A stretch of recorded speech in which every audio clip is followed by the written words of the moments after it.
Welcome to मेरी class. आप सभी का 5 सितंबर की मोस्ट इम्पॉर्टेंट करंट अफेयर्स में स्वागत है। तो बेल आइकन को प्रेस करिए और सब्सक्राइब करिए।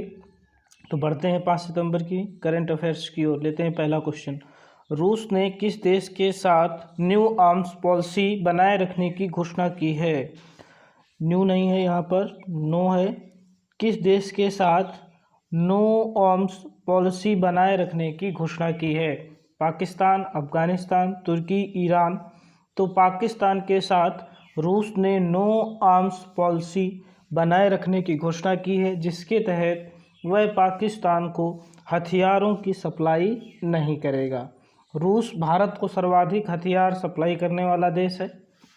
तो नो आर्म्स पॉलिसी रूस की किसके साथ लागू है?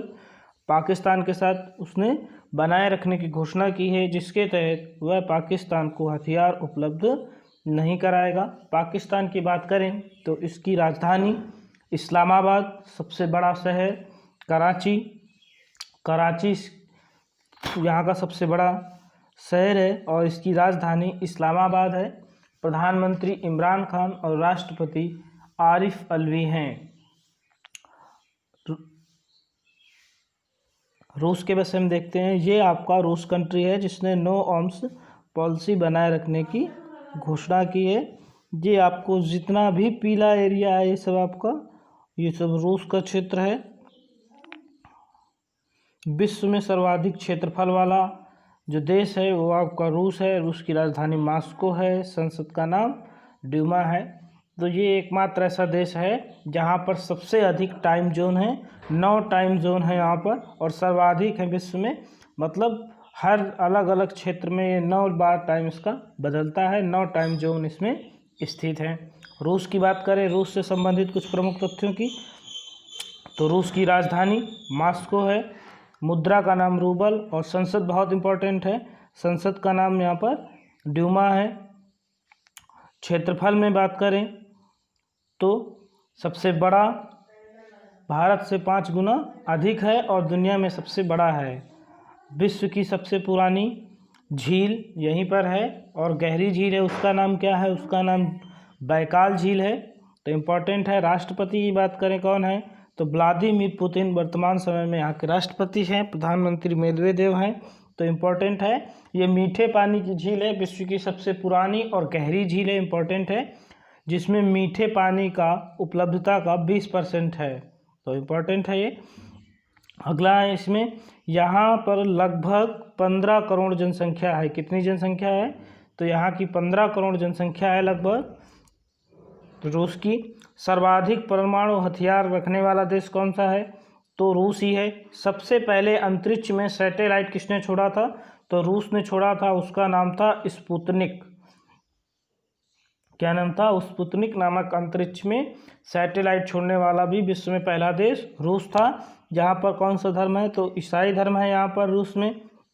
प्रथम कोविड-19 की दवा भी रूस ने बनाई है और उसका नाम उन्होंने अपने पहले अंतरिक्ष सैटेलाइट स्पुतनिक 1 पर रखा है। हाल ही में भारत के साथ इसने इंद्र सैन्य अभ्यास शुरू किया है। ये नौसेना का अभ्यास है। इंपॉर्टेंट है, याद रखिएगा। कवकाज बहुपक्षीय सैन्य अभ्यास रूस में आयोजित किया जा रहा है, जिसमें चीन के शामिल होने के कारण भारत ने इससे बाहर आने का निर्णय लिया है। भारत इसमें शामिल नहीं हो रहा है। तो दोनों इंपॉर्टेंट है। ये नौसेना का अभ्यास है और ये बहुपक्षीय सैन्य अभ्यास है कवकाज, जिसमें भारत ने नहीं शामिल होने का निर्णय लिया है। अगला प्रश्न लेते हैं। हाल ही में किस राज्य में रम्मी और पोकर जैसे ऑनलाइन गेम पर प्रतिबंध लगा दिया गया है? तो इम्पोर्टेंट है ये कि ऐसा कौन सा राज्य है? तो वह आपका आंध्र प्रदेश है, जहां पर रम्मी और पोकर जैसे ऑनलाइन गेम खेलने पर प्रतिबंध लगा दिया गया है। तो इम्पोर्टेंट है, इसे भी आप याद रखिएगा। आंध्र प्रदेश से बात करें तो आंध्र प्रदेश से संबंधित कुछ चीज़ें देख लेते हैं। आंध्र प्रदेश की वर्तमान समय में राजधानी हैदराबाद है। ये आपका आंध्र प्रदेश रहा। समुद्री तट रेखा को स्पर्श करता है और ये क्षेत्र आपका बंगाल की खाड़ी है। इधर आपका अरब सागर है और जस्ट इसके नीचे हिंद महासागर है। तो यहाँ की राजधानी हैदराबाद है, जो 10 सालों तक यहाँ पर रहेगी, जब से तेलंगाना को अलग कर दिया गया है। जून 2014 से आंध्र प्रदेश को काट कर एक नया राज्य इसी से बनाया गया था, तेलंगाना। तब 10 वर्ष के लिए इसकी राजधानी हैदराबाद, नई राजधानी इसकी अमरावती बनेगी। कौन सी राजधानी? अमरावती नई राजधानी के रूप में प्रस्तावित है। एकमात्र राज्य जिसकी 3 राजधानियां हैं। दक्षिण अफ्रीका विश्व में एकमात्र देश है जिसकी 3 राजधानियां हैं, और एकमात्र राज्य आंध्र प्रदेश है जिसकी 3 राजधानियां हैं। अमरावती इसकी विधायी राजधानी है, न्यायिक राजधानी इसकी कुर्नूल है, और कार्यपालिका की राजधानी विशाखापत्तनम इसने घोषित की है। तो इम्पोर्टेंट है। सीएम की बात करें तो वाई.एस. जगनमोहन रेड्डी यहाँ के सीएम हैं। राज्यपाल यहाँ के वाई विश्वभूषण चंद्रभूषण हैं, हरिचंदन हैं। तो याद रखिएगा यहाँ की राजभाषा तेलुगु। स्थापना 1 नवंबर 1956 को हुई थी। यहाँ का सबसे बड़ा नगर विशाखापत्तनम है। विशाखापत्तनम में ही भारत का सबसे गहरा बंदरगाह स्थित है। यहाँ के प्रमुख पर्यटन स्थलों में सालार जंग संग्रहालय, चार मीनार, गोलकुंडा का किला, हुसैन सागर झील, तिरुपति वेंकटेश्वर मंदिर है।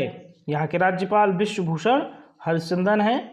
तो ये कुछ पॉइंट्स थे जो हैदराबाद से आंध्र प्रदेश से संबंधित थे। विधान परिषद की बात करें तो 56 सीटें, विधानसभा में 175, लोकसभा में 25 और राज्यसभा में यहाँ पर 11 सीटें हैं। यहाँ की प्रमुख नदियाँ कृष्णा और गोदावरी हैं। हाल ही में इसने पहला ऑनलाइन अपशिष्ट एक्सचेंज भी लॉन्च किया था। तो ये भी याद रखिएगा कि हाल ही में इसने आंध्र प्रदेश ने क्या किया था, पहला ऑनलाइन अपशिष्ट एक्सचेंज लॉन्च किया था आंध्र प्रदेश में, जिसके तहत जहरीले कचरे को सुरक्षित करना था और उसका निपटान करना था। यहाँ का जो राज्य नृत्य है कुचिपुड़ी है, ये भी इम्पोर्टेंट है। कौन सा राज्य नृत्य है? कुचिपुड़ी है। तो अगला प्रश्न लेते हैं। अगला प्रश्न है, किस देश की सरकार ने कैलेंडर, डायरी और त्यौहार ग्रीटिंग कार्ड की छपाई पर प्रतिबंध लगा दिया है?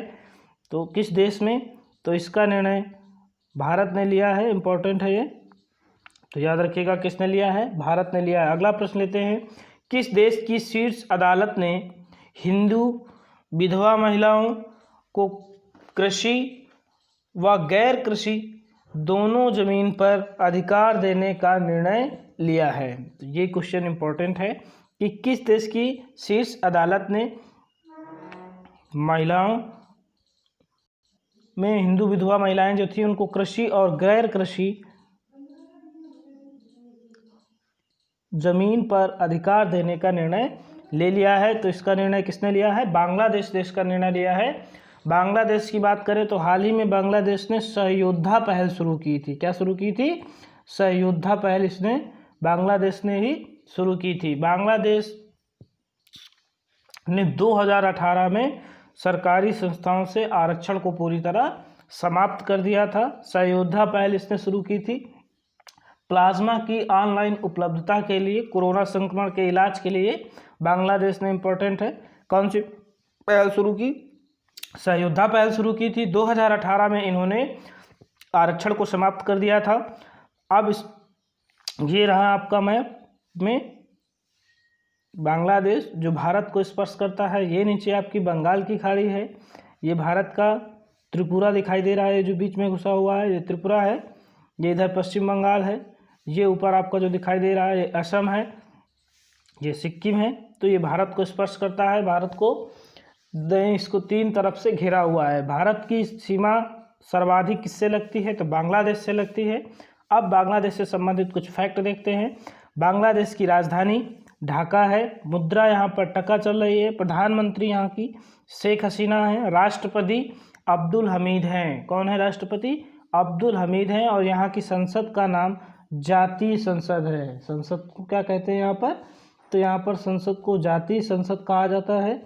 राष्ट्रगीत आमार सोनार बांग्ला है, जिसकी रचयिता रविन्द्रनाथ टैगोर हैं। जिसके रचयिता कौन है? रविन्द्रनाथ टैगोर हैं। राष्ट्रपिता शेख मुजीबुर रहमान को कहा जाता है। भारत को सर्वाधिक स्पर्श करने वाला देश भी यही है।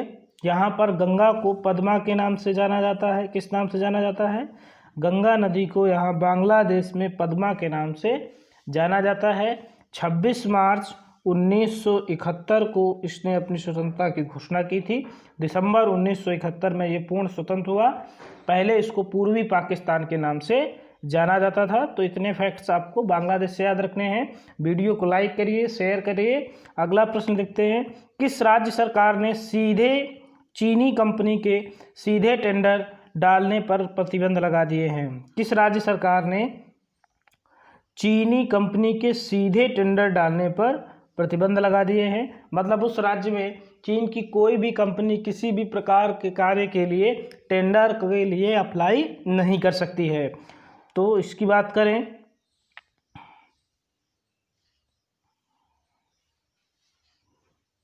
तो उत्तर प्रदेश ने यह निर्णय लिया है। किसने निर्णय लिया है?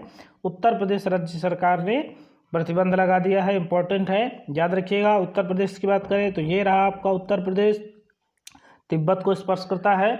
उत्तर प्रदेश की राजधानी लखनऊ है, जो गोमती नदी के तट पर स्थित है। कहाँ पर स्थित है? गोमती नदी के तट पर स्थित है। इसकी स्थापना 24 जनवरी 1950 को हुई थी। कब हुई? 24 जनवरी 1950 को हुई। गोमती नदी के तट पर लखनऊ स्थित है। राज्यपाल आनंदीबेन पटेल हैं, जो मध्य प्रदेश की भी राज्यपाल हैं। और यहाँ के सीएम, यूपी के सीएम योगी आदित्यनाथ हैं। उप मुख्यमंत्री डिप्टी सीएम की बात करें तो केशव प्रसाद मौर्य एवं दिनेश शर्मा हैं। यहाँ के मुख्य सचिव राजेंद्र कुमार तिवारी हैं। पुलिस महानिदेशक डीजीपी ओम प्रकाश सिंह या ओपी सिंह हैं। तो ये कुछ प्रमुख तथ्य हैं जिन्हें आपको याद करना है। कुल क्षेत्रफल 2,40,928 वर्ग किलोमीटर है। जनसंख्या 2011 की जनगणना के अनुसार लगभग 20 करोड़ है। जनघनत्व 830 व्यक्ति प्रति वर्ग किलोमीटर।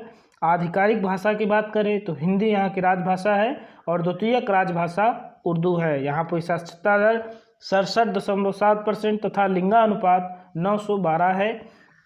और करंट सी पॉइंट्स की बात करें तो हाल ही में इसने Jan Sunwai portal, GI tag, community kitchen, Ayush Kavach app, herbal 800 kilometre, herbal road, Pravasi Rahat मित्र, मनरेगा के तहत भारत में सर्वाधिक जॉब कार्ड, बेड सर्वाधिक बनाने वाला यूपी ही है आपका। तो ये कुछ प्रमुख बातें कौन कौन सी? 800 किलोमीटर तक हर्बल रोड का निर्माण करेगा, प्रवासी राहत मित्र ऐप जारी किया है, कम्युनिटी किचन जारी किया है, आयुष कवच ऐप इसी ने जारी किया था।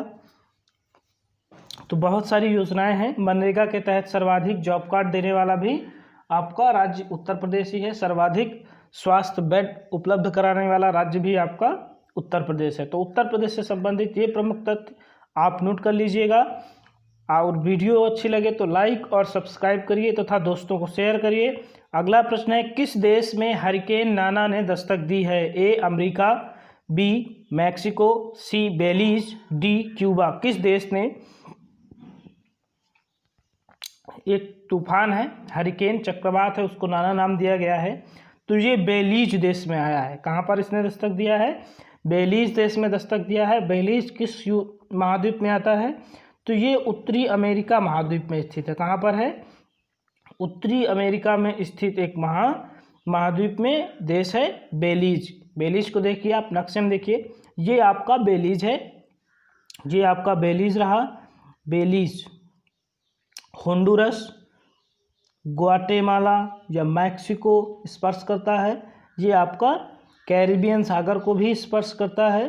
बेल मोपेन इसकी राजधानी है। तो इम्पोर्टेंट है, आप इतना याद रखिएगा कि कहाँ पर आया है। बेलीज में आया है। कहाँ पर स्थित है? तो ये उत्तरी अमेरिकी महाद्वीप में स्थित है। ग्वाटेमाला, होंडुरस इसको स्पर्श करते हैं तथा भूमध्य सागर को ये स्पर्श करता है। इतने पॉइंट्स आप बेलीज से याद रखिएगा। अगला प्रश्न है, मेट्रो ट्रेन सेवा को किस राज्य या केंद्र शासित प्रदेश को छोड़कर सभी राज्यों में चलाया जाएगा? तो इम्पोर्टेंट है, एकमात्र राज्य जहाँ नहीं चलाया जाएगा वो कौन सा है? तो वो आपका महाराष्ट्र है, जहाँ पर ये नहीं चलाया जाएगा। महाराष्ट्र सरकार ने निर्णय लिया है। महाराष्ट्र की बात करें, महाराष्ट्र की देख लीजिए आप। महाराष्ट्र की बात करें, ये आपका महाराष्ट्र समुद्री तटरेखा को स्पर्श करता है, अर्थात इधर आपका अरब सागर स्थित है, इस तरफ आपकी बंगाल खाड़ी। तो अरब सागर में ही ये समुद्र तटीय देश है, जहाँ पर राज्य है महाराष्ट्र आपका स्थित है। महाराष्ट्र के उत्तर में गुजरात स्थित है, दक्षिण में इसके गोवा, या गोवा स्पर्श करता है छोटा सा, और कर्नाटक केरल है।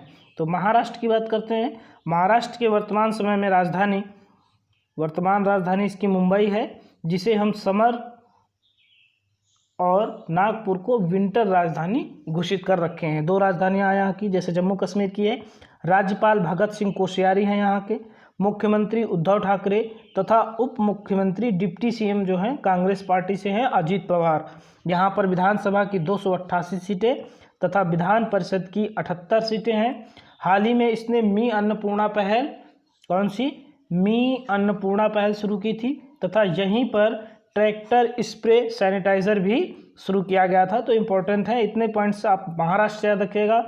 अगला पॉइंट लेते हैं, हिचमे मेचुची को किस देश के प्रधानमंत्री के रूप में नियुक्त किया गया है। इम्पोर्टेंट है, हिचमे मेचुची किस देश के प्रधानमंत्री बन गए हैं, तो ये ट्यूनीशिया में प्रधानमंत्री के रूप में चुने गए हैं। ये रहे आपके हिचमे मेचुची, ट्यूनीशिया में चुने गए हैं। ट्यूनीशिया की बात करें तो ये एक अफ्रीकी देश है जिसकी मुद्रा ट्यूनिस है।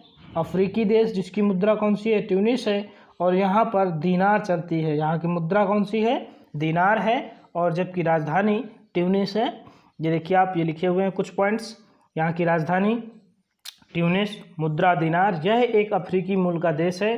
ट्यूनीशिया के उत्तर में भूमध्य सागर, पूर्व में लीबिया और पश्चिम में अल्जीरिया देश स्थित है।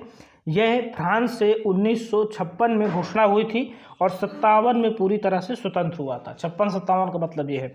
और यहाँ की भाषा अरबी है, अरब मूल के यहाँ पर लोग हैं। और नदी यहाँ पर मेज जर्दा है, मेज जर्दा यहाँ की प्रमुख नदी है। इस्लाम यहाँ पर धर्म है और भाषा यहाँ की अरबी है। तो इतने पॉइंट्स आप ट्यूनीशिया से याद रखिएगा। अगला प्रश्न है, हाल ही में बाबूराव महात्रे गोल्ड मेडल पुरस्कार जीतने वाले पहले मलयाली बने हैं। मलयालम भाषा कहाँ की है, केरल की है। कन्नड़ कहाँ की है, कर्नाटक की है। तेलुगु तमिलनाडु आंध्र प्रदेश की है, आंध्र प्रदेश और तेलंगाना की है। और तमिल तमिलनाडु की है।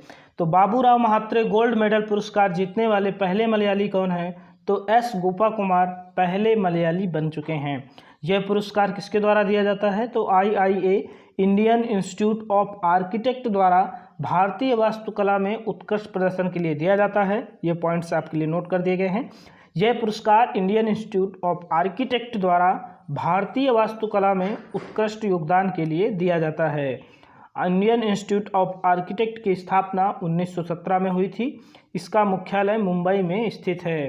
तो ये कुछ पॉइंट्स थे इंडियन इंस्टीट्यूट से संबंधित। वीडियो को लाइक शेयर करना ना भूलिए। अगला प्रश्न है, भारत के स्वतंत्रता संग्राम के निम्नलिखित नेताओं में से किसे आधिकारिक राजदूत कहा जाता है। इंपॉर्टेंट है ये कि भारत का आधिकारिक राजदूत किस स्वतंत्रता संग्राम सेनानी को कहा जाता है। बाल गंगाधर तिलक, दादा भाई नौरोजी, गोपाल कृष्ण गोखले या व्योमेश चंद्र बनर्जी, किसे कहा जाता है।